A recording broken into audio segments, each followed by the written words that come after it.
Hello my dear student, कैसे हैं आप सभी। मैं सौरभ आप सभी का हमारे YouTube channel Indian education academy by Saurabh sir पर हार्दिक स्वागत करता हूं। आशा करता हूं कि आप लोग एकदम स्वस्थ होंगे, मस्त होंगे, जबरदस्त होंगे।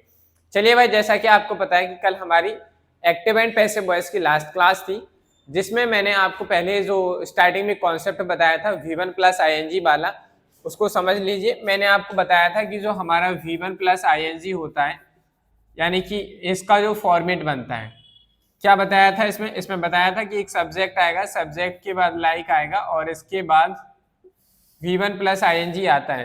तो आप जो है एक्टिव वॉइस में ऐसा आता है, तो हम इसका पैसिव वॉइस बनाते थे तो वो उसको V1 प्लस ING को पहले लिखेंगे, V1 प्लस ING आएगा, यहाँ इज आएगा और यहाँ लाइक का थर्ड फॉर्म लाइक हो जाता है और बाकी extra information as it is आती थी। फिर मैंने आपको बताया था V1 प्लस ING की जगह हम लिख सकते हैं बीइंग प्लस डॉट। क्या लिख सकते हैं? बीइंग और वर्ब का थर्ड फॉर्म। जब बीइंग प्लस वर्ब की थर्ड फॉर्म आती है और इसके बाद इज आता है और लाइक का थर्ड फॉर्म आता है, तो बाकी की जब भी चीज आती है, तो इसमें और इसमें थोड़ा सा अंतर है भाई। इसमें क्या है, आपको इस चीज को पसंद है और आपको ये चीज कराई जा रही है। बीइंग प्लस वर्ब की थर्ड फॉर्म बताया गया, आपको ये कराया जा रहा है। क्या बताता है? कि आपको ये कराया जा रहा है, ठीक है। और इसमें होता है कि आप जो है इसको पसंद करते हैं, मतलब आप ये कर रहे हैं, आप ये कर रहे हैं। यहाँ मतलब होता है कर रहे हैं, यहाँ आपको वो चीज कराई जा रही है। जैसे बात करूं मैं, teaching is liked by me, तो पढ़ाना मुझे पसंद है, ये मैं मेरे द्वारा पढ़ाया जा रहा है। यहाँ अगर लिखेंगे being taught is liked by me, तो पढ़ाया जाना मेरे द्वारा मुझे पसंद है। पढ़ाया जाना, तो कोई आपको पढ़ा रहा है, उसके द्वारा आपको पढ़ाया जा रहा है, वो आपको पसंद है।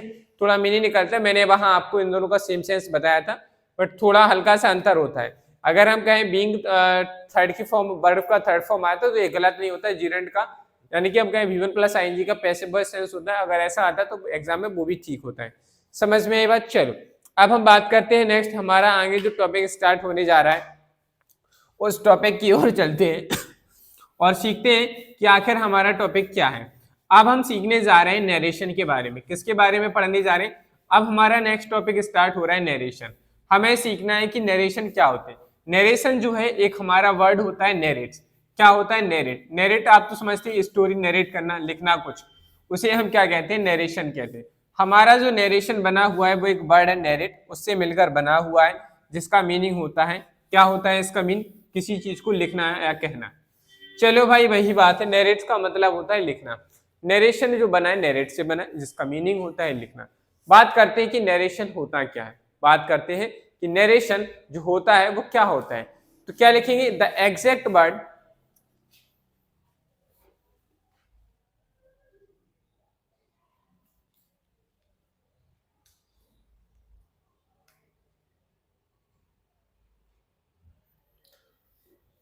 तो यहाँ पे हेडिंग डाल लीजिए डेफिनेशन। क्या हेडिंग डालेंगे भाई? डेफिनेशन। तो नरेशन की क्या डेफिनेशन हो जाएगी? अगर हमसे कहा जाए कि आखिर डेफिनेशन को हम कैसे पहचानेंगे कि सर ये नरेशन है, लिखेंगे a way of reporting, a way of a way of a way of reporting the exact words of a speaker, a way of reporting the exact words of speaker, exact words of speaker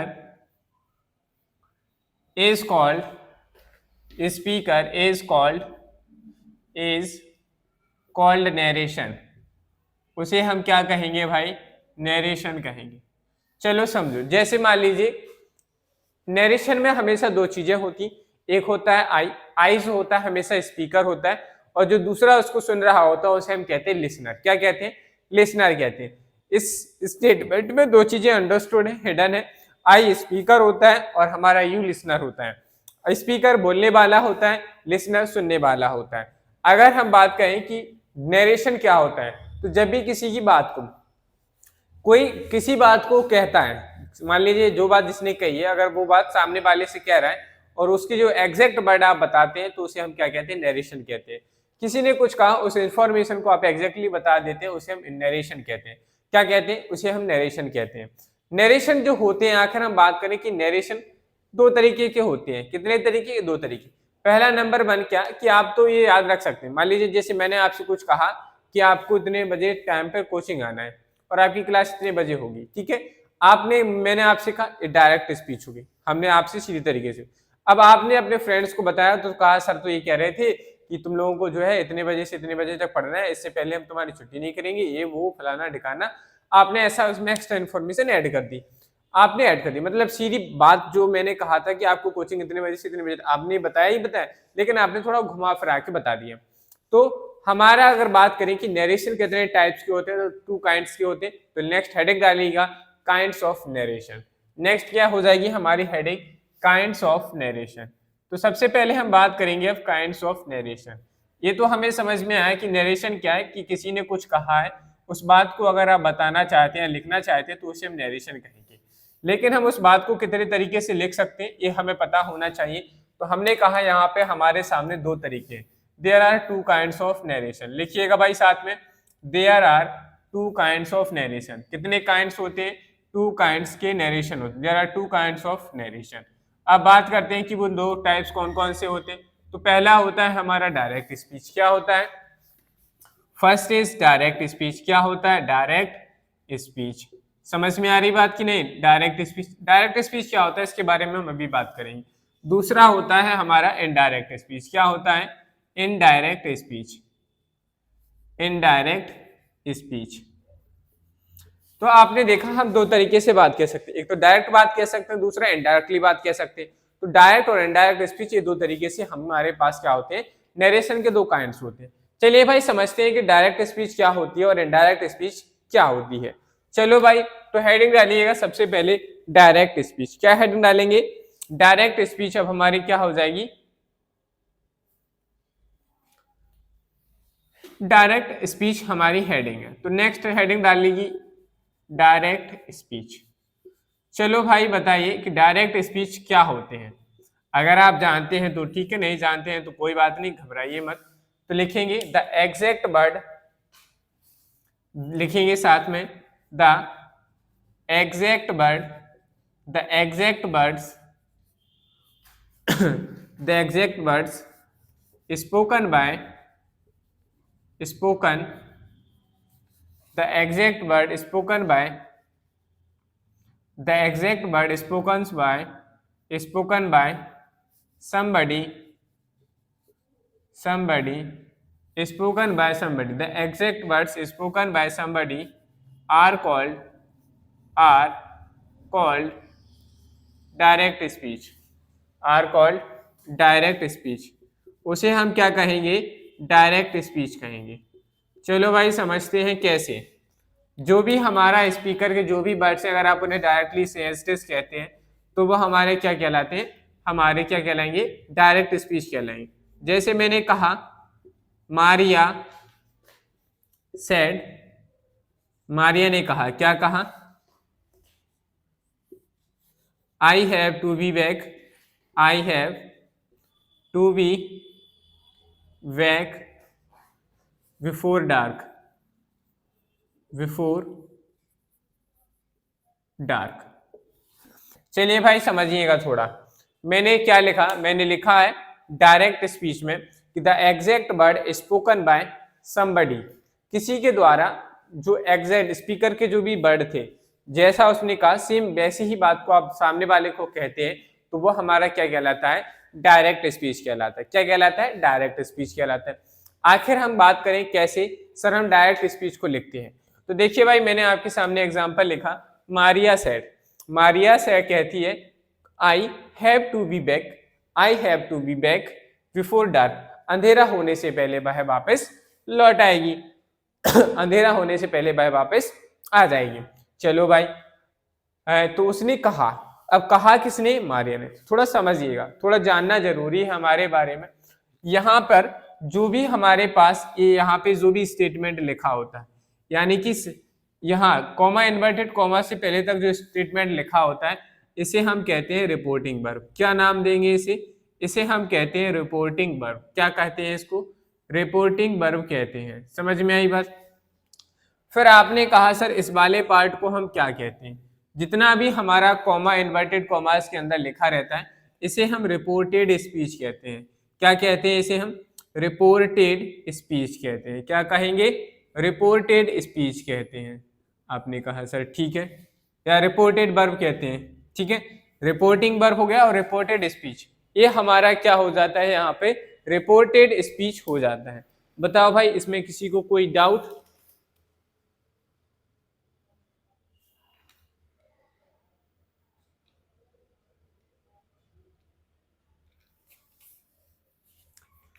चलिए भाई, समझ में आया? ये reporting verb हो गई हमारी, ये हमारा रिपोर्टेड स्पीच हो गया। अब हमें समझना है कि आखिर क्या जो एग्जैक्ट वर्ड थे वो हमने कहे या नहीं कहे, ये कैसे पता करें? चलो भाई देखते हैं। देखो भाई, यहाँ क्या लिखा है? मारिया सेड, मारिया ने कहा। क्या कहा? I have to be back before dark, अंधेरा होने से पहले वह वापस आ जाएगी। अंधेरा होने से पहले वह वापस आ जाती है। चलो भाई, तो कहा तो उसने ये कि अंधेरा होने से पहले वापस, तो जो कॉमा इन्वर्टेड कॉमास के अंदर लिखा है, ये किसने कहा है? मारिया ने। ये जो मारिया है, अगर हम बात करें मारिया की, मारिया ने क्या कहा? तो मारिया ने जो कहा है, मारिया ने जो कुछ भी कहा है वो सब कुछ जो है इस इन्वर्टेड कॉमास के अंदर लिखा है। मारिया ने जो कुछ भी कहा है वो सब कुछ ये लिखा है। तो ये हमारे क्या हो गया? स्पीकर जो कहने वाला था मारिया, सुनने वाला यू था। इसका जो ऑब्जेक्ट इसने जो कहा है वो ये कहा है। ये स्पीकर के एग्जैक्ट वर्ड हो गए। क्या हो गए? स्पीकर के एग्जैक्ट वर्ड हो गए। चलो भाई, तो अब हमें कुछ बातें समझनी है। क्या है? हमें कुछ बातें समझनी है। तो यहाँ पे डालिए सम, रिमेंबर सम पॉइंट्स। लिखो भाई, नेक्स्ट हेडिंग बनाओ, remember some points of direct speech। जो हमारी डायरेक्ट स्पीच होती है, इसके कुछ हमारे क्या हैं? पॉइंट्स हैं, इनको आपको याद रखना है। तभी जो है आप क्या कर पाएंगे? अंडरस्टैंड कर पाएंगे कि क्या है हमारा जो स्टेटमेंट दिया गया है रिपोर्टेड डायरेक्ट स्पीच में, वो किस किस चीज को बताता है। तो लिखेंगे, पहला पॉइंट है the exact word of speaker. क्या लिखेंगे?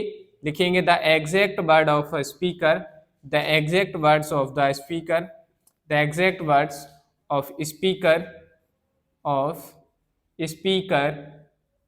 is enclosed within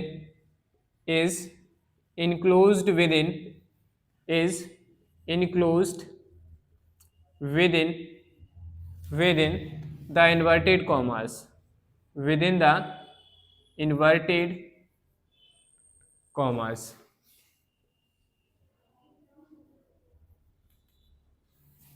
तो देखो भाई, हमने पहला पॉइंट लिखा कि जो भी हमारा क्या होता है, जो हमारे स्पीकर के एग्जैक्ट वर्ड होते हैं उन्हें हम किसके अंदर लिखते हैं? इन्वर्टेड कॉमास के अंदर। तो ये इन्वर्टेड कॉमास तो आप जानते हैं, हम पंक्चुएशन मार्क पहले पढ़ चुके हैं। तो देखिए भाई, ये हमारा क्या हो गया? Inverted commas. क्या हो गया? ये हमारा इन्वर्टेड कॉमास। तो इन्वर्टेड कॉमास के अंदर हम जो कुछ भी लिखते हैं वो क्या होते हैं? स्पीकर के एग्जैक्ट वर्ड होते हैं। क्या होते हैं भाई? स्पीकर के एग्जैक्ट वर्ड होते हैं। समझ में आया? इसी में किसी को कोई डाउट है तो बताइए, है क्या?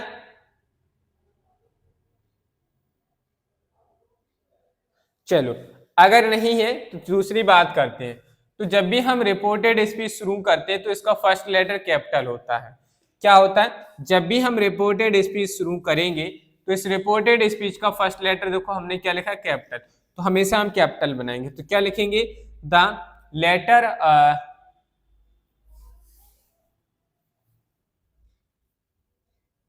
the reported speech starts with, लिखेंगे the reported speech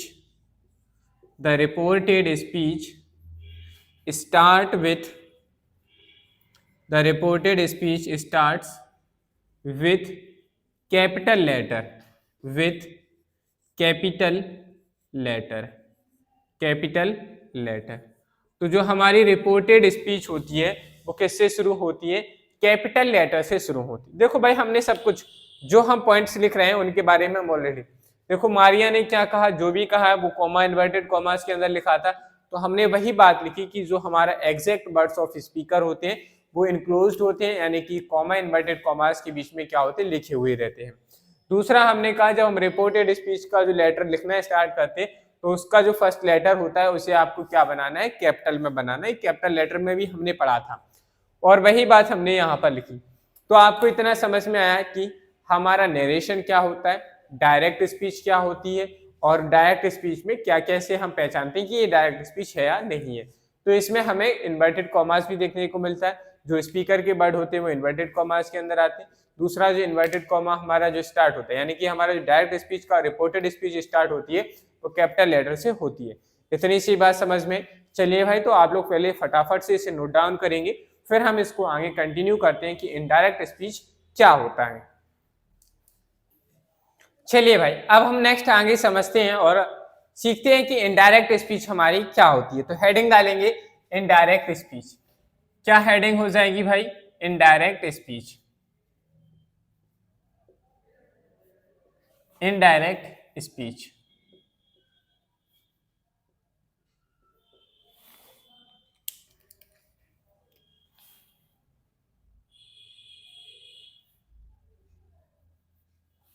चलो भाई, समझते हैं कि इनडायरेक्ट स्पीच क्या होती है। द कंक्लूजन ऑफ समथिंग लिखेंगे, साथ में नोट करते चलिएगा। The conclusion of something, the conclusion of something, of the conclusion of something spoken by somebody, spoken by somebody without using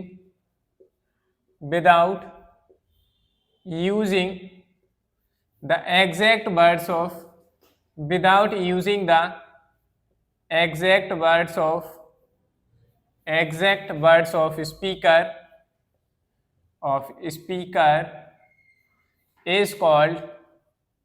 is called indirect speech, is called indirect speech। क्या मतलब हुआ इसको समझते हैं भाई। देखो भाई, सिंपल सी बात है कि जो भी स्पीकर ने कहा, मान लीजिए जैसे मैंने आपको कहा कि कल आपकी इंग्लिश की ग्रामर की क्लास है, कल आपकी इंग्लिश ग्रामर की क्लास है, मैंने बात कही, मैंने आपसे कही, तो डायरेक्ट स्पीच हो गई। अब आपने क्या किया, या आपने किसी और को कहा है कि सर ऐसी ऐसी बात, अब आप नेक्स्ट डे किसी और को बताते हैं, कोई तीसरा पर्सन आके उसको बताता है, आप तीसरे पर्सन को बताते हैं, तो कंक्लूजन तो समझ में आया कि इस सर पढ़ाएंगे इंग्लिश ग्रामर, लेकिन आपने उस बात को अपने हिसाब से घुमा के कहा। लेकिन जब आप उस बात को कहेंगे तो उस समय टाइम चेंज हो चुका होगा भाई, बात पास्ट में हुई थी, तो बाद आप कहेंगे सर ने ऐसा कहा था। अब ऐसा तो है नहीं कि सर कह रहे हैं कि सर ने कहा है कि आपको आज स्कूल आना है, क्या आप ऐसा कहेंगे? सर ने कहा था कि कल आप सभी को स्कूल आना है। तो हम जब दूसरी समय, मतलब वर्तमान की जो चीज पास्ट में हो चुकी है, जब उसे हम प्रेजेंट में किसी से कहेंगे तो उस टाइम को ही रिप्रेजेंट करेंगे, मतलब पास्ट की बात है तो उसे पास्ट टेंस में ही इंक्लूड करें। यानी कि हम वहां उस चीज को जो बताने के लिए उसमें बहुत सारे चेंजेस लाके और वही कंक्लूजन रिप्रेजेंट करते हैं जो स्पीकर ने कहा था। उस चीज को बताने के लिए हम क्या यूज करते हैं? इनडायरेक्ट स्पीच कहते हैं। आम भाषा में अगर हम बात करें किसी बात का, जो बात सामने वाले ने कही थी उसी बात को घुमा फिरा कर आप किसी अदर पर्सन को बताते तो वो हमारा क्या होता है? इनडायरेक्ट स्पीच होती है। चलिए समझते हैं इनडायरेक्ट स्पीच को एग्जाम्पल की मदद से कि आखिर इनडायरेक्ट स्पीच क्या है। तो जैसे मैंने एग्जाम्पल में अभी ऊपर लिखा था मारिया सेड, तो हमने लिखा यहाँ Maria said that, Maria said that, Maria कहती है that I had to be back before dark. और हमने क्या किया? सेंटेंस कंप्लीट कर लिया। देखो भाई, हमने लिखा Maria said that I had to be back before dark, हमने स्टेटमेंट लिख दिया। क्या आप पहचान पा रहे हैं कि इनडायरेक्ट स्पीच कैसे हुआ? चलो भाई समझते हैं कि आखिर इनडायरेक्ट स्पीच कैसे हुआ। अभी हमने एक एग्जांपल लिखा था, देखो भाई मैं नीचे लिख दे रहा हूं उसको। हमने अभी एक स्टेटमेंट लिखा था डायरेक्ट स्पीच में, मारिया सेड, क्या लिखा था? Maria said comma inverted commas I have to be back, I have to be wake before dark, before dark, ये स्टेटमेंट था। अब ये हमारे पास जब भी लिखा था, लिखने का तरीका, नरेट करने का तरीका है। नरेशन है यही है कि लिखने, आप अगर कोई बात डायरेक्ट तरीके से कह रहा है तो उस बात को आप कैसे लिखेंगे, किसी बात को इनडायरेक्टली कहा जा रहा है तो आप उसे किस तरीके से लिखेंगे, बताएंगे। ये चीज हम सीख रहे हैं इस चैप्टर में। तो देखो भाई, मारिया ने जो कुछ भी कहा था उसे हमने इन्वर्टेड कॉमास में लिखा। ये हमारा क्या हो गया था, डायरेक्ट स्पीच। ये हमारी क्या हो गई थी, D for direct, S for speech, direct speech हो गई थी। अब ये हमारी क्या है, I for indirect, S for speech, indirect speech है। समझना ये है कि इन दोनों में डिफरेंस क्या आया। देखो भाई, मारिया ने जो भी कुछ कहा था, मारिया ने क्या कहा था, मारिया ने ये सब कुछ कहा था और ये सब कुछ लिखा हमने। चलो भाई, हम इस स्टेटमेंट में जब मारिया ने जो कुछ कहा उसे कॉमा इन्वर्टेड कॉमास में लिख के बता रहे थे, तो हमने समझ गए थे कि ये जो है हमारे क्या है, एग्जैक्ट वर्ड ऑफ स्पीकर है। क्या है, एग्जैक्ट वर्ड ऑफ स्पीकर है, एग्जैक्ट वर्ड्स ऑफ स्पीकर है। चलो भाई, ये एग्जैक्ट वर्ड ऑफ स्पीकर थे हमारे सामने। हमें समझ में आया कि सर मारिया ने जो कुछ कहा है वो सब कुछ ये लिखा है। अब हमें समझना है इसमें कि आखिर इसमें क्या हुआ है। तो इसमें हमने लिखा मारिया सेड, मारिया ने कहा कि, मारिया ने क्या कहा था। देखो यहाँ पास्ट की बात चली थी, यहाँ भी चले, ठीक है। कहा कि आई हैड, देखो भाई यहाँ समय में बात चेंज हो गई, मतलब इस बात को उसने जब कहा था तो प्रेजेंट में कहा था, लेकिन यहाँ इस बात को जब कहा जा रहा है तो वो पास्ट हो चुका। मतलब आपने जो, जैसे मैंने आपको कल एक्टिव पैसिव वॉइस पढ़ाया था, जब मैं कल पढ़ाया था तो मैंने कहा था मैं एक्टिव पैसिव वॉइस की क्लास करा रहा हूँ। आज मैं क्या कह रहा हूँ कि आपको मैंने एक्टिव पैसिव वॉइस पढ़ाया था में आ गया तो टाइम चेंज हो गया, मतलब वो हमारा क्या हो गया, पास्ट हो गया, पास्ट बन गया। उस बात को हम आज प्रेजेंट में कह रहे हैं, तो लेकिन हमने वो काम तब किया था, तब उसने कहा था, उसको बताने के लिए तरीका चेंज कर लिया। तो हमने यहाँ देखो यहाँ हेड लिख दिया कि उसने ऐसा कहा था कि भाई वापस अंधेरा होने से पहले वापस आ जाती। देखो कंक्लूजन वही निकला कि वापस आ जाती है सब अंधेरा होने से पहले, लेकिन हमने उसको क्या किया, थोड़ा बदल के बताया, थोड़ा चेंज करके बताया। यही हमारा क्या होता है, इनडायरेक्ट स्पीच होता है। आपने देखा कि इनडायरेक्ट स्पीच में कोई कॉमा इन्वर्टेड कॉमास नहीं है, बल्कि हमें क्या कहते हैं, उसकी जगह कंजंक्शन दैट यूज किया और बाकी का जो टेंस था हमने उस चीज का टेंस चेंज। यहाँ प्रेजेंट टेंस में बात चल रही थी, यहाँ पास्ट टेंस में बात चल रही। समझ में आई बात। तो ये हमारी क्या होती है, इनडायरेक्ट स्पीच होती है। समझ में आई बात। चलो ये समझ में आ गई बात। चलिए अब हमें सीखना है कि आखिर हम ये चीज डायरेक्ट से इनडायरेक्ट बना रहे हैं, तो इसमें हमें बहुत सारे चेंजेस सीखने पड़ते हैं। क्या सीखने पड़ते हैं, बहुत सारे चेंजेस सीखने पड़ते हैं। चलिए हम आपके सामने एक एग्जाम्पल लिखने जा रहे हैं, उस एग्जाम्पल से आपको बताएंगे कि अब हमें क्या सीखना है। जैसे मैंने कहा, ही said to me, he said to me, comma inverted comma, he said to me, I am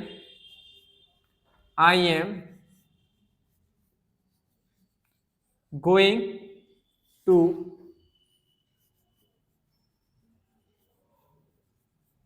Kanpur. देखिए भाई, मैंने एक स्टेटमेंट लिखा, ही सेड टू मी, क्या लिखा, he said to me I am going to Kanpur. उसने, ही ने मी से कहा कि मैं कहाँ जा रही हूँ, मैं कहाँ जा रहा हूँ, कानपुर जा रहा हूँ। तो ये जो कहा है आई एम गोइंग, जब ये कॉमा इन्वर्टेड कॉमास में लिखा है तो आपको समझ जाना है कि ये डायरेक्ट स्पीच है। क्या है, डायरेक्ट स्पीच है। कॉमा इन्वर्टेड कॉमास में जब भी स्टेटमेंट लिख के आता है और इस तरीके से लिखा है, आपको कहना है कि ये क्या हो गई हमारी, सर सबसे पहले तो ये हमारी डायरेक्ट स्पीच है। क्या है, ये हमारी जो है डायरेक्ट स्पीच है। ठीक है भाई। अगर हम बात करें कि जो कॉमा इन्वर्टेड कॉमास में लिखा है ये किसने कहा है, तो आप कहेंगे सर यहाँ सब्जेक्ट ही है, ही ने जो कुछ भी कहा है वो सब कुछ ये लिखा है।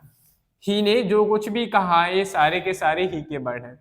जो स्पीकर ने कहा वो सेम वर्ड यहाँ है, लिख लीजिएगा इसमें। जो स्पीकर ने कहा, जो स्पीकर ने कहा, जो स्पीकर ने कहा, कहा का जो स्पीकर ने कहा वो सेम वर्ड यहाँ है, वो सेम वर्ड है, तो वो सेम वर्ड है सारे यहाँ। ठीक है, ये वो चीज है। अब हमें क्या करना है कि जब हम इसका इनडायरेक्ट स्पीच बनाएंगे, क्या बनाएंगे, इनडायरेक्ट स्पीच, उससे पहले आपको एक छोटी सी चीज सीखनी है। आपने ये क्वेश्चन नहीं पूछा सर यहाँ टू क्यों लिखा। जैसे मैं कहूं राम सेड राम राम, या मैंने कहा आई सेड जय Shri Ram, I said Radhe Radhe, I said नमस्कार, आई सेड गुड मॉर्निंग, तो मैंने कहा गुड मॉर्निंग। जब भी आप ऐसे कहते हैं आई सेड गुड मॉर्निंग, तो मैंने कहा गुड मॉर्निंग। अब मैंने इस स्टेट में अगर मैं यहाँ टू नहीं लगाता तो इसे मैं कहता ही सेड मी, ही ने कहा मी, ही ने मी कहा, ही ने, भाई ही अपने आप को मी कह रहा है क्या? नहीं, ही ने मी नहीं कहा। अब ही मी से कुछ कह रहा है, उससे कुछ कह रहा है, उसे कुछ बता रहा है। जब सामने वाले को कुछ बता रहे हैं तो उसको बताने के लिए हमें कुछ अलग वर्ड भी तो लगाना पड़ेगा। तो हम किससे बात कह रहे हैं, वो किसको कह रहा है, तो वो मी से कह रहा है। उस चीज को बताने के लिए हमें यहाँ किसकी जरूरत पड़ी? प्रीपोजिशन की जरूरत पड़ी। चलो, इसलिए हमने यहाँ टू लिखा। अगर यहाँ टू नहीं आता तो गलत हो जाता है। समझ में आई बात? चलो भाई, ये हमारी डायरेक्ट स्पीच हो गई। अब हम जब इसका इनडायरेक्ट स्पीच बनाएंगे तो ही सेड टू को हम चेंज कर देते हैं टोल्ड में, ही टोल्ड, फिर यहाँ क्या आ जाता है? मी। अब टोल्ड के साथ टू क्यों नहीं लिखा? क्योंकि टोल्ड में ऑलरेडी टू कंसिस्ट करता है। बता रहे हैं ही सेड टू में, किसको बता रहे थे? टोल्ड मीन्स भी बताना, बतलाना। भाई जो टोल्ड का मीनिंग होता है उसमें ऑलरेडी एग्जिस्ट करता है टू, कि आप इसको बता रहे हैं। किसको बता रहे हैं? इन्हें बता रहे हैं, इसलिए उसके साथ हम टू नहीं लिखते। अगर हम इसके साथ टू लिखेंगे तो सुपरफ्लुअस हो जाएगा, यानी कि एक और मिस्टेक बन जाएगी, तो हमें सुपरफ्लुअस नहीं करना है। ठीक है भाई? तो अगर आप टोल्ड के बाद टू लगाएंगे तो गलत हो जाएगा, एक भी एरर बन जाएगा। अगर टोल्ड के बाद टू आएगा तो ये गलत है। He told me. अब कॉमा इन्वर्टेड कॉमास की जगह हमें यहाँ क्या लिखना है? दैट। क्या लिखा हमने? दैट। अब देखो भाई, आई जो चेंज होता है वो ऑब्जेक्ट के अकॉर्डिंग चेंज होता है। आई जो होता है सब्जेक्ट, सब्जेक्ट क्या? ही, तो यहाँ सब्जेक्टिव केस क्या आ जाएगा? ही। एम है, इसको हम चेंज कर देंगे वॉज वर में, ही वॉज, बाकी हमारा सब कुछ सेम रहेगा। Going to Kanpur, comma inverted commas हट जाएगा, और ये जो है हमारे इस स्टेटमेंट का क्या बन गया? इनडायरेक्ट स्पीच बनकर तैयार हो गया। क्या हो गया भाई? इनडायरेक्ट स्पीच बनकर तैयार हो गया। बताओ भाई, इसमें किसी को कोई डाउट है? इनडायरेक्ट स्पीच, इनडायरेक्ट स्पीच में देखो भाई, रिपोर्टेड स्पीच जो होती है वो कैपिटल लेटर से शुरू नहीं होती है। देखो इसमें ही, इसलिए देखो भाई, अब हमारे पास हमने बहुत सारे चेंज किए। हमने आई को सब्जेक्ट के अकॉर्डिंग चेंज किया, सेड टू को टोल्ड में चेंज किया, मी को यहाँ एस लिखा रहने था, यहाँ हमने एम की जगह बॉस किया। आखिर एक किससे चेंजेस आ रहे हैं? अब हमें इन सभी चेंजेस के बारे में सीखना है। तो सबसे पहले हम सीखेंगे पर्सन के बारे में। ठीक है, नेक्स्ट कॉन्सेप्ट डालेंगे। कॉन्सेप्ट है अब आपका कॉन्सेप्ट। पहले आपको थोड़ा हम बताना चाह रहे हैं कि प्रोनाउंस होते हैं। हमारे प्रोनाउन और पजेसिव एडजेक्टिव्स के बारे में समझना है। तो यहाँ पे मैंने लिखा प्रोनाउन, जो हमारे पर्सन होते हैं, फर्स्ट पर्सन, सेकंड पर्सन, और मैं यहाँ लिख रहा हूँ पजेसिव एडजेक्टिव। क्या लिखा मैंने? Possessive adjective. पजेसिव एडजेक्टिव और प्रोनाउन के दोनों के बारे में हमें यहाँ पे सीखना है। अगर आपको इनकी नॉलेज है तभी आप कर पाएंगे, वरना आप लोग प्रोनाउन और पजेसिव एडजेक्टिव टॉपिक कर सकते हैं कंप्लीट, उसकी क्लासेस ऑलरेडी हो चुकी है। जो प्रोनाउन होती है हमने इनको पर्सन्स के फॉर्म में डिवाइड किया हुआ है, तो वो पर्सन्स के बारे में हमें समझना है। पहला होता है फर्स्ट पर्सन, यानी कि हमारा इसमें आते, फर्स्ट पर्सन में क्या आते हैं? हमारे आई कॉमा वी आते हैं। सेकंड पर्सन की बात करें, सेकंड पर्सन जो होते हैं हमारे, वो होते हैं यू महाराज। और थर्ड पर्सन में आते हैं हमारे बहुत कुछ, जैसे हमारा ही हुआ, सी हुआ, इट हुआ, नेम हुआ किसी का, और दे हुआ। ये कुछ भी आते हैं तो ये हमारे क्या होते हैं? थर्ड पर्सन में काउंट होते हैं। समझो भाई क्या लिखा? प्रोनाउन में हमारे प्रोनाउन केस होते हैं जिन्हें हम पर्सन कहते हैं। First person, second person, third person. First person में आई और बी आता है, सेकंड पर्सन में यू आता है, और थर्ड पर्सन में ही, सी, इट, नेम और दे आते हैं। ये हमारे थर्ड पर्सन होते हैं। अब ये जो प्रोनाउन होते हैं इन्हीं के पजेसिव एडजेक्टिव होते हैं। अब पजेसिव एडजेक्टिव्स कौन कौन से होते हैं वो देखो भाई, यहां देखते चलिए। आई का देखो, आई हमारा प्रोनाउन है, तो पजेसिव एडजेक्टिव यहाँ जो भी लिखेंगे इसके नीचे पजेसिव एडजेक्टिव आएगा। आई का पजेसिव एडजेक्टिव होता है माई। क्या होता है? माई। एडजेक्टिव की बात चल रही, ऑब्जेक्टिव केस की नहीं। यहाँ हमने लिखा बी, बी का पजेसिव ऑब्जेक्टिव पजेसिव एडजेक्टिव होता है आवर। जैसे फिर मैंने लिखा यहाँ ही का पजेसिव केस होता है हिज। अगर हम बात करें शी की, शी का पजेसिव केस होता है यहाँ पे हर। क्या होता है? हर। ठीक है। नेक्स्ट अगर हम बात करें इट, देखो दे की बात करते हैं, इट का तो इट ही रहता है। दे, दे की अगर हम बात करें तो दे का पजेसिव होता है दियर। क्या होता है? दियर। अगर हम बात करें यू की, तो यू का पजेसिव होता है योर्स। क्या होता है? योर। ये हमारे क्या होते हैं? पजेसिव केस होते हैं। अब हम क्या करते हैं? चेंज करते हैं, मतलब हम चेंज करना सीखते हैं। अगर हम यहाँ पजेसिव केस जो आया है योर आया, तो योर को हम जो चेंज करेंगे वो किसके अकॉर्डिंग चेंज करेंगे? यू आएगा तो उसे हम किसके अकॉर्डिंग चेंज करेंगे? आई भी आएगा तो हम उसे किसके अकॉर्डिंग चेंज करेंगे? ही सी इट नेम आएंगे तो हम इन्हें किसके अकॉर्डिंग चेंज करेंगे। तो आपको पहले ये पता होना चाहिए था कि यहाँ पजेसिव केस किसके लिए यूज हुआ है, मतलब किसका पजेसिव केस क्या होता है। तो आई का पजेसिव केस माई होता है, बी का पजेसिव केस अवर होता है, ही का पजेसिव हिज होता है, शी का पजेसिव हर होता है, ऑब्जेक्टिव भी हर होता है, हर्ष होता है इसका। ठीक है। दे का पजेसिव दियर होता है, यू का पजेसिव योर होता है। ये हमारे क्या हो गए? पजेसिव एडजेक्टिव और प्रोनाउन के बारे में हमने सीखा। चलिए भाई, पहले आप इतना नोट डाउन करेंगे, फिर हम सीखेंगे कि इनको कैसे चेंज करते हैं। फर्स्ट पर्सन किसके अकॉर्डिंग चेंज होगा, थर्ड पर्सन किसके अकॉर्डिंग, सेकंड पर्सन किसके अकॉर्डिंग। नोट करिए, फिर हम कंटिन्यू करते हैं। चलो भाई, नेक्स्ट आगे बढ़ते हैं और सीखते हैं। नेक्स्ट हमारा जो कॉन्सेप्ट चल रहा था, उस कॉन्सेप्ट के केसेस के बारे में बात करते हैं। तो सबसे पहले हम सीखने जा रहे हैं केस फर्स्ट, जिसमें हम सीखेंगे कि फर्स्ट पर्सन का चेंज कैसे होता है। तो लिखिएगा केस फर्स्ट। केस फर्स्ट क्या कहता है, इसको समझिएगा। केस फर्स्ट कहता है कि हमारा जो फर्स्ट पर्सन है, यानी कि pronoun and possessive adjective, pronoun and possessive adjective, pronoun and possessive adjectives of first person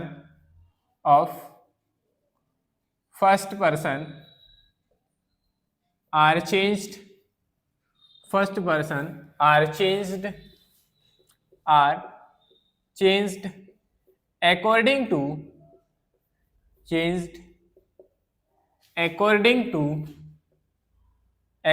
the subject of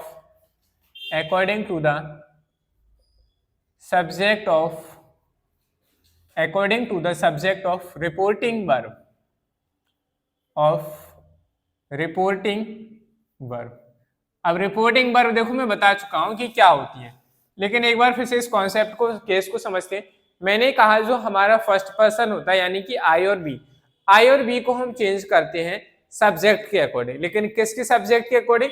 तो जो रिपोर्टिंग वर्ब होती है, उस रिपोर्टिंग वर्ब में जो सब्जेक्ट आया, उस सब्जेक्ट के बेसिस पर हम आई और बी को चेंज करते हैं। समझ में आई बात? चलो भाई, अब हम समझते हैं एग्जाम्पल की मदद से कि कैसे हम इसे चेंज करते हैं।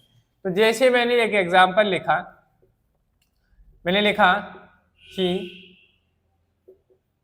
he said to me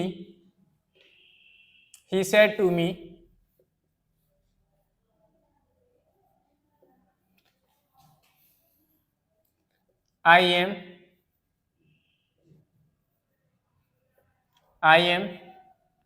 living there, मैं वहां रह रहा हूं। मैंने लिखा he said to me I am living there, ये हमारे क्या हो गया? डायरेक्ट स्पीच हो गया। क्यों? क्योंकि देखो इसमें कॉमा, इन्वर्टेड कॉमा आया तो हम कह देंगे सर ये डायरेक्ट स्पीच है। चलो भाई, अब समझिएगा, इस यहां से लेके यहां तक, यानी कि इन्वर्टेड कॉमा से पहले जो लिखा रहता है, इसे हम क्या कहते हैं? रिपोर्टिंग वर्ब कहते हैं। क्या कहते हैं? इस पार्ट को हम रिपोर्टिंग वर्ब कहते हैं। क्या कहते हैं? Reporting verb. अब समझिएगा कि यहाँ पे जो दिया हुआ है, यहां से लेके इन्वर्टेड कॉमास के अंदर जो लिखा रहता है, इसे हम कहते हैं रिपोर्टेड स्पीच। क्या कहते हैं? रिपोर्टेड स्पीच कहते हैं। चलो भाई समझो, ये वाला जो कॉमा, इन्वर्टेड कॉमा से पहले यहाँ लिखा रहता है, इसे हम रिपोर्टिंग वर्ब कहेंगे, और इस वाले पार्ट को हम रिपोर्टेड स्पीच कहते हैं। अब हमें देखना है कि ये हमारी रिपोर्टिंग वर्ब हो गई, इस रिपोर्टिंग वर्ब का सब्जेक्ट क्या है। तो आपने कहा सर ये जो ही लिखा है, ये हमारा क्या है? इस स्टेटमेंट का क्या बन गया? इस रिपोर्टिंग वर्ब का सब्जेक्ट है, और इस सेड टू हमारी वर्ब है और ये मी हमारा इस स्टेटमेंट का क्या है, ऑब्जेक्ट है। आपने कहा सर बिल्कुल। यहाँ आप देखो भाई हमारा यहाँ जो दिया गया है, ए आई सब्जेक्ट का काम कर रहा है, एम हेल्पिंग वर्ब का काम कर रही, ये हमारी वर्ब का काम कर रही और देयर एडवर्ब का काम कर रही। चलो भाई अब हमें क्या बनाना है, जब हमें इसका इनडायरेक्ट स्पीच बनाएंगे तो हमें कुछ चीजों को याद रखना है। इनडायरेक्ट स्पीच में अभी हम सीख रहे हैं सिर्फ पर्सन को चेंज करना, फर्स्ट पर्सन को कैसे चेंज करते हैं। जो रिपोर्टेड स्पीच है उसमें फर्स्ट पर्सन आएगा या आई या बी आता है, तो हम उसे कैसे चेंज करेंगे हम इतना सीख लें। बाकी जो कुछ भी कैसे होता है वो अभी हम धीरे धीरे सब सीखेंगे। चलो भाई बनाते हैं इसका इनडायरेक्ट स्पीच। ही था, ही एस्टेज रहेगा। सेड टू को हम चेंज करते हैं टोल्ड में, तो यहाँ लिखा हमने ही टोल्ड, या और मी का मी आ जाएगा, ही टोल्ड मी। चलो भाई ही टोल्ड मी लिख दिया। इसके बाद क्या आएगा, कॉमा इन्वर्टेड कॉमास की जगह हमें क्या लगाना होता है, दैट लगाएंगे। कॉमा इन्वर्टेड कॉमास की जगह क्या लगाना है, दैट लगाना है। फिर से सुनो भाई, जो कॉमा इन्वर्टेड कॉमास आता है इसको हटा के हम यहाँ क्या लगा देते, दैट। अब यहाँ देखो रिपोर्टेड स्पीच में आई सब्जेक्ट आया। अब आई जो हम लिखेंगे तो यहाँ हम आई डायरेक्ट नहीं लिखेंगे, यहाँ हम आई नहीं लिखेंगे, आई की जगह हमें कुछ और लिखना है। अब हमने लिखा कि जो फर्स्ट पर्सन होता है हमारा वो किसके अकॉर्डिंग चेंज होता है, subject of reporting verb. Subject of reporting verb क्या है, तो आई देखो चेंज हुआ किसके अकॉर्डिंग, इस सब्जेक्ट के अकॉर्डिंग। आई आया तो ही, यहाँ ही लिखा तो ही लिखा तो ही का सब्जेक्टिव केस। अब हमें आई नहीं लिखना है, सुनो भाई आई नहीं लिखना है, यहाँ जो आई लिखा आई एस्टेज नहीं आएगा। समझ में आई पहली बात, आई नहीं आएगा, बल्कि हमें आई को चेंज करना है subject of reporting verb. Reporting verb का सब्जेक्ट क्या ही, यहाँ जो ही आई को हम चेंज कर देंगे ही में। लेकिन यहाँ जो कुछ भी आएगा आपको उसका सब्जेक्टिव केस लिखना है। सब्जेक्टिव केस, ही का सब्जेक्टिव केस क्या होता है, ही होता है, तो आप यहाँ क्या लिखेंगे, ही। क्या लिखेंगे, ही। तो हमारा यहाँ क्या आ गया, ही आ गया। देखो भाई यहाँ एम है तो इसको जो हम टेंस चेंज कर देते तो वॉज में चेंज होगा, वॉज वर्ब में। तो ही की सिंगुलर है, इसके अकॉर्डिंग क्या है, वॉज, ही वॉज। बाकी हमारा एस्टेज आ जाएगा, लिविंग देयर।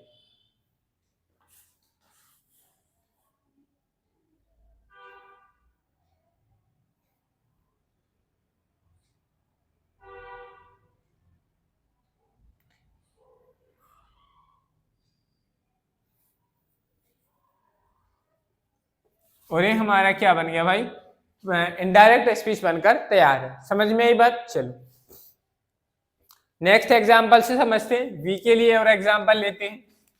चलिए भाई नेक्स्ट एग्जांपल की बात करते हैं। एग्जांपल नंबर 2, जैसे मैंने कहा my parents said to me,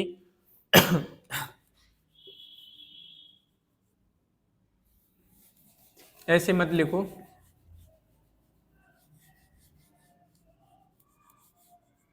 you said to me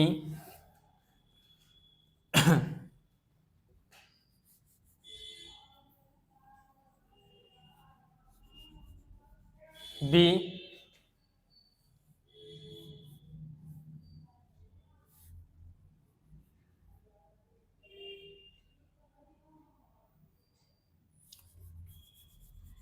we are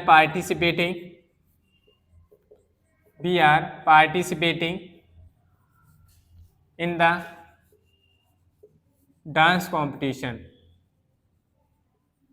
in the dance competition। देखो भाई क्या लिखा है, you said to me we are participating in the dance competition. हम किस में पार्टिसिपेट कर रहे हैं, डांस कॉम्पिटिशन में पार्टिसिपेट कर रहे हैं। ये हमारा एक इनडायरेक्ट स्पीच हो गया। जब हमें इसका इनडायरेक्ट बनाना होगा तो हमने देखा यहाँ हमारा रिपोर्टेड स्पीच में वी आया है, वी सब्जेक्ट है, तो इसे हमें चेंज करना है। चलो भाई तो हम इसका इनडायरेक्ट बनाएंगे, यू का यू रहेगा, सेड टू को किस में चेंज करेंगे, टोल्ड में। You told me, comma inverted commas की जगह हम क्या लगाते हैं, दैट लगाएंगे, दैट कंजंक्शन यूज करेंगे। अब यहाँ क्या दिया है, बी, बी किसके अकॉर्डिंग चेंज होता है, सब्जेक्ट ऑफ रिपोर्टिंग वर्ब। तो यहाँ सब्जेक्ट क्या है, यू, तो वी जो चेंज होगा यू से। अब वी की जगह हमें यू लिखना है, लेकिन यू का सब्जेक्टिव केस क्या होता है, तो आपने कहा सर यू का सब्जेक्टिव केस तो यू होता है, तो हम यहाँ क्या लिखेंगे, दैट के बाद यू को यू लिख देंगे। चलो भाई, आर लिखा है तो यू प्लूरल है, आयु के अकॉर्डिंग यहाँ क्या आ जाएगा, वर आएगा, बाकी सब कुछ सेम रहेगा। तो यहाँ क्या आ जाएगा, participating, participating in the dance competition, participating in the dance competition.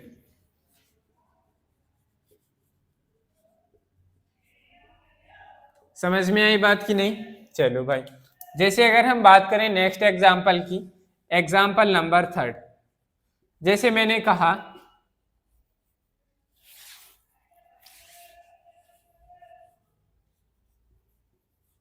Preeti said to him, Preeti said to him,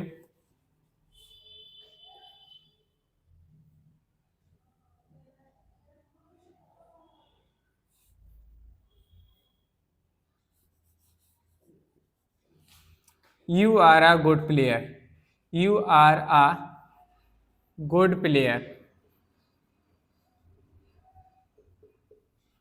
क्या लिखा भाई, मैंने लिखा Preeti said to him you are a good player.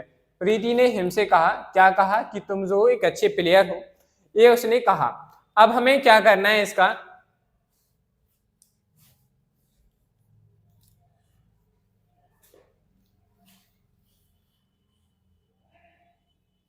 इसको भाई चेंज कर लो, अपन आई और बी के बारे में सीख रहे हैं।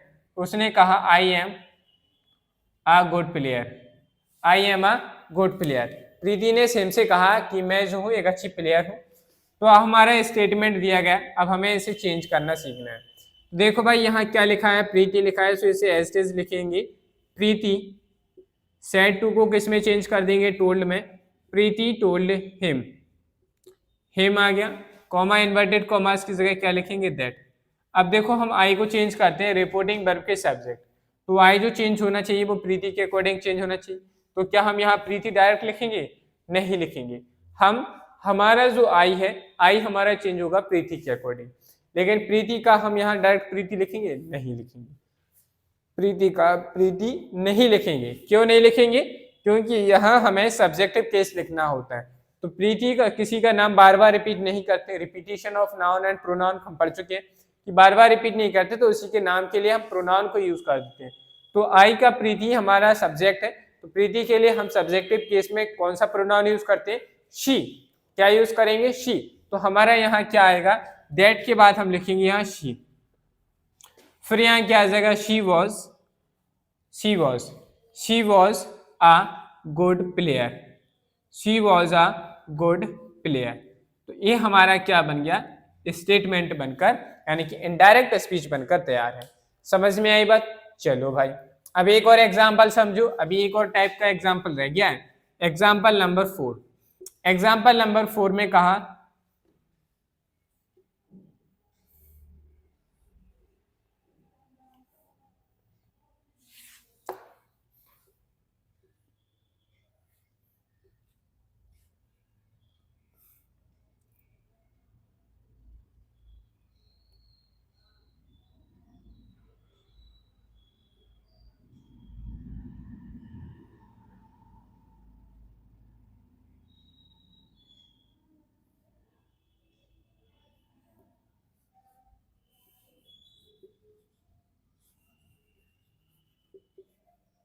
he said to me, he said to me, comma inverted commas,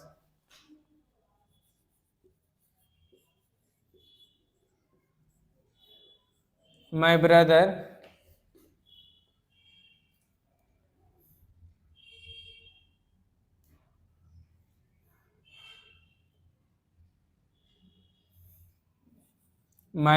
is coming। क्या लिखा भाई मैंने लिखा he said to me, he ने मी से कहा my brother is coming, मेरा भाई जो है आ रहा है। चलो भाई, अब हमें इसका क्या बनाना है, इनडायरेक्ट स्पीच बनानी। इनडायरेक्ट स्पीच हम जब बनाएंगे तो हमारा ये तो जो है इसको हम एज इट इज लिखेंगे, मतलब जो चेंजेस आ रहे हैं उसको लिखेंगे। ही का ही रहेगा, सेड टू को हम किस में चेंज कर देंगे भाई, टोल्ड में। He told me, comma inverted commas की जगह क्या यूज करेंगे, दैट यूज करेंगे। अब यहाँ देखो क्या लिखा है, माई ब्रदर। क्या लिखा है, माई ब्रदर। माई किसके अकॉर्डिंग आएगा, तो यहाँ पे जो पजेसिव एडजेक्टिव आया ये हमारा सब्जेक्ट के अकॉर्डिंग चेंज होगा। पजेसिव एडजेक्टिव भी किसके अकॉर्डिंग चेंज होगा, सब्जेक्ट। ही लिखा है तो ही के लिए यहाँ पजेसिव केस क्या बनता है, ही का पजेसिव केस आएगा हिज। तो हमें यहाँ माई ब्रदर नहीं लिखना है, बल्कि हमें क्या लिखना होगा, हिज ब्रदर लिखना होगा। हिज ब्रदर क्या लिखना होगा, हिज। अगर हम इसकी जगह माई ब्रदर लिखेंगे तो हमारा क्या हो जाएगा, एरर हो जाएगा, यानी कि आंसर गलत हो जाएगा। तो माई नहीं, यहाँ माई लिखा है तो माई जो वो चेंज होगा वो किसके अकॉर्डिंग होगा, सब्जेक्ट के अकॉर्डिंग चेंज होगा। सब्जेक्ट के अकॉर्डिंग चेंज होगा तो यहाँ ही का पजेसिव केस क्या होता है, हिज होता है, हिज होता है, और ये ब्रदर का ब्रदर एज केस रहेगा। तो हिज ब्रदर, इसकी जगह हम लिखेंगे वॉज कमिंग, वॉज कमिंग। ये हमारा क्या बन गया, इनडायरेक्ट स्पीच बनकर तैयार है। तो हमने देखा हम इस तरीके से क्या करते हैं, प्रोनाउन एंड पजेसिव एडजेक्टिव्स को फर्स्ट पर्सन के, फर्स्ट पर्सन को हम चेंज करते हैं किसके अकॉर्डिंग, सब्जेक्ट के अकॉर्डिंग। बताओ भाई इसमें किसी को कोई डाउट है, कोई चीज समझ में नहीं आए तो पूछ लीजिए। अगर सब कुछ क्लियर है तो फटाफट से कमेंट बॉक्स में कमेंट कर दीजिए सर एवरीथिंग इज क्लियर। समझ में आई बात, नोट डाउन करिए, फिर हम इसे आगे कंटिन्यू करते हैं।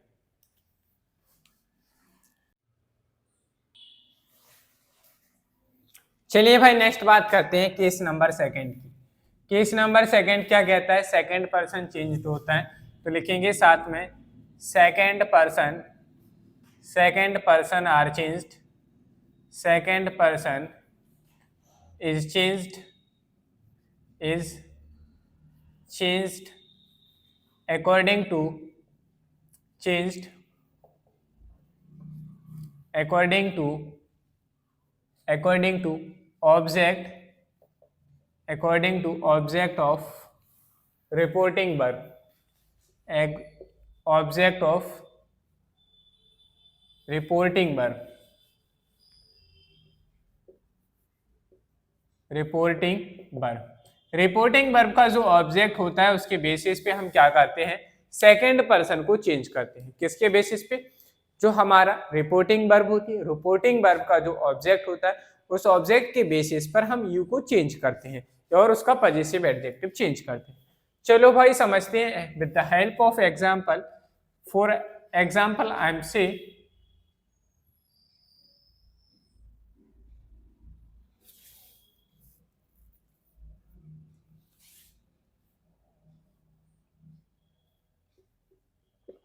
he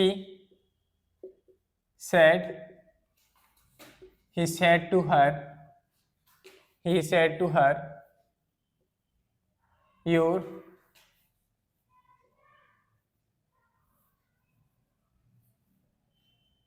your sister is my best friend, your sister is my best friend। ये मैंने स्टेटमेंट लिखा, ही सेड टू हर, ही ने हर से कहा कि तुम्हारी जो बहन है इज माई बेस्ट फ्रेंड, मेरी बेस्ट फ्रेंड है। अब हमारे पास ये स्टेटमेंट दिया गया, हमें इसका क्या बनाना है, इनडायरेक्ट स्पीच बनाना है। चलो भाई, तो आप जानते हैं ये हमारा क्या होता है, रिपोर्टिंग वर्ब होता है और ये रिपोर्टेड स्पीच होती है। यहाँ हमारा जो है क्या लिखा है, ही सेड टू हर, तो इसको हम चेंज करेंगे ही का ही, सेड टू को हम किस में चेंज करते हैं, टोल्ड में चेंज करते हैं। ही टोल्ड हर, ही ने हर से बोला, क्या बताया भाई, बताया कि योर। अब देखो योर आया है तो यू के हिसाब से आया, यानी कि जो हमारा योर पजेसिव एडजेक्टिव है ये चेंज होगा ऑब्जेक्ट के अकॉर्डिंग से। किसके अकॉर्डिंग, ऑब्जेक्ट। ऑब्जेक्ट क्या है, हर, तो हर का पजेसिव, देखो पजेसिव एडजेक्टिव को हम पजेसिव एडजेक्टिव में ही चेंज करेंगे और प्रोनाउन को प्रोनाउन में ही चेंज करेंगे।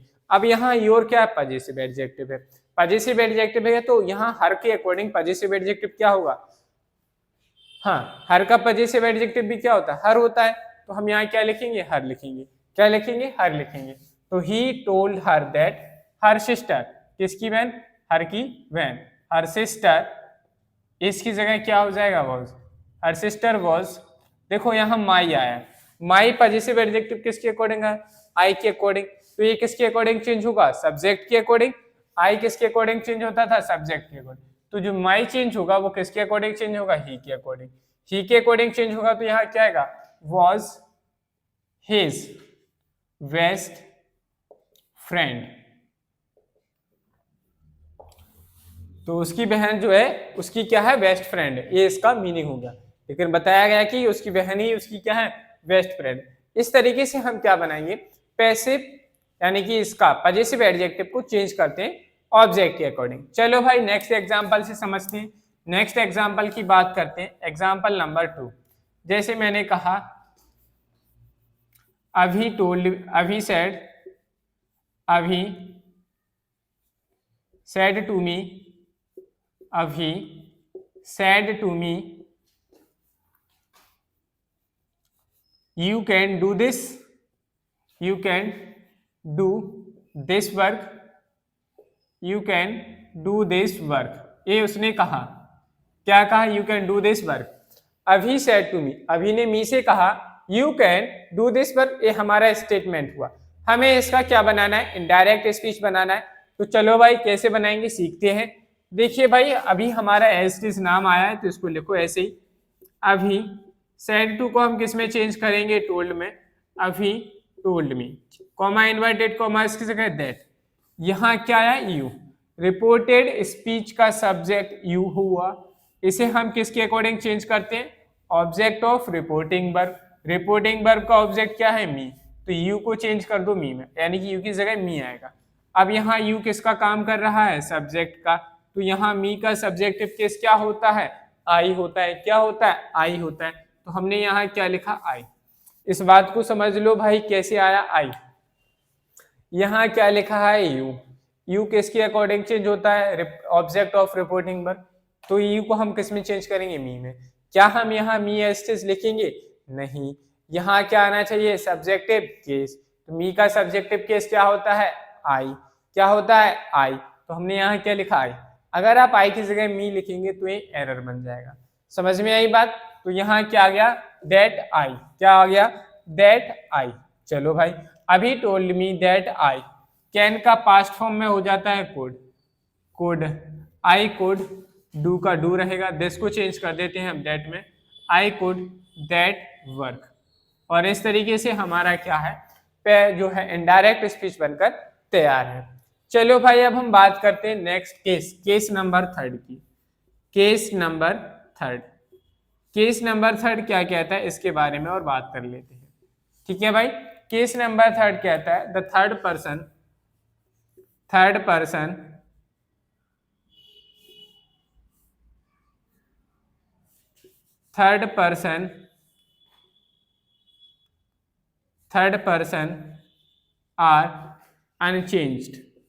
Are unchanged. ये बदलते ही नहीं है। थर्ड पर्सन कैसे होते हैं, अनचेंज्ड होते हैं, मतलब जो आया है वही ऐसे रहेगा, उसमें कोई चेंज देखने को हमें नहीं मिलता है। चलो भाई ये तो बहुत ही अच्छा काम हो गया कि इसमें कोई चेंज नहीं आया। थर्ड पर्सन है अनचेंज, इसमें कोई चेंजेस नहीं आते। जैसे मैंने कहा Sunita said to him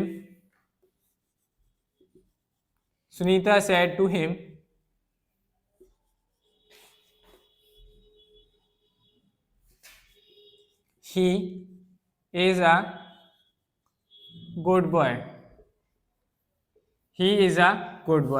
Sunita said to him, Sunita ने हिम से कहा he is a good boy, वह क्या है, गुड बॉय है।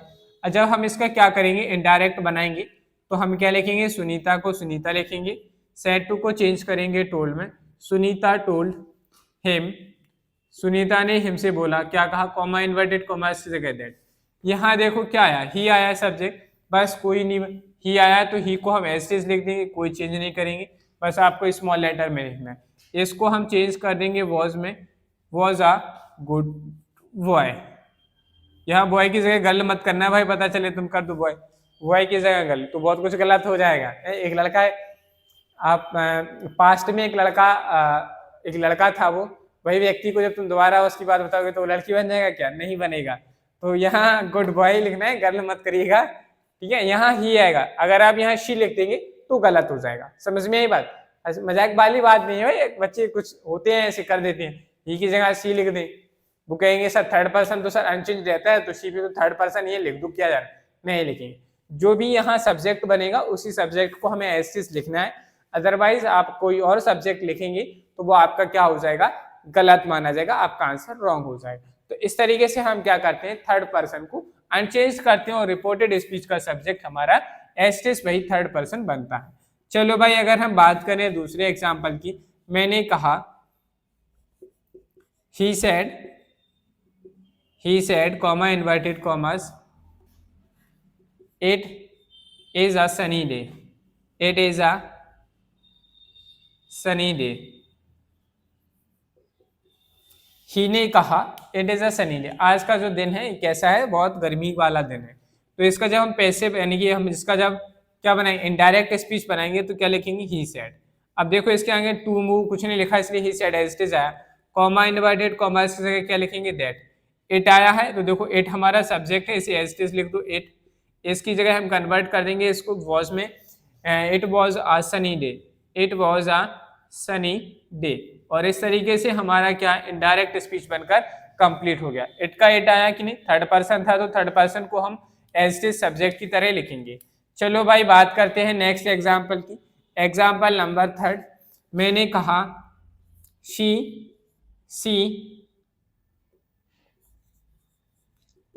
said to me, she said to me, वह मुझसे कहती है, she is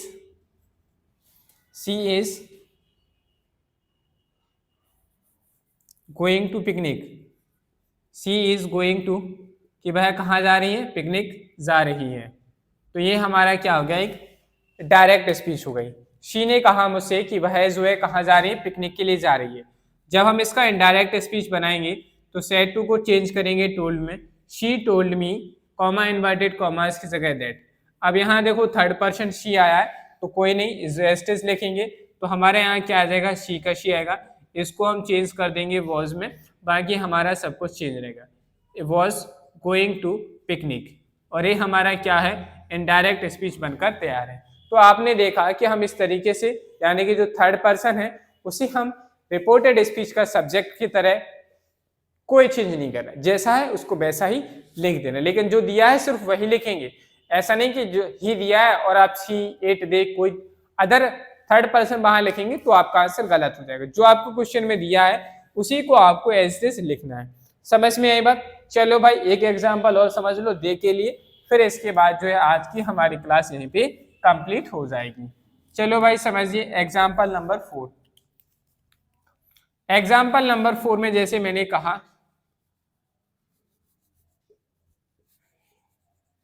he said to her,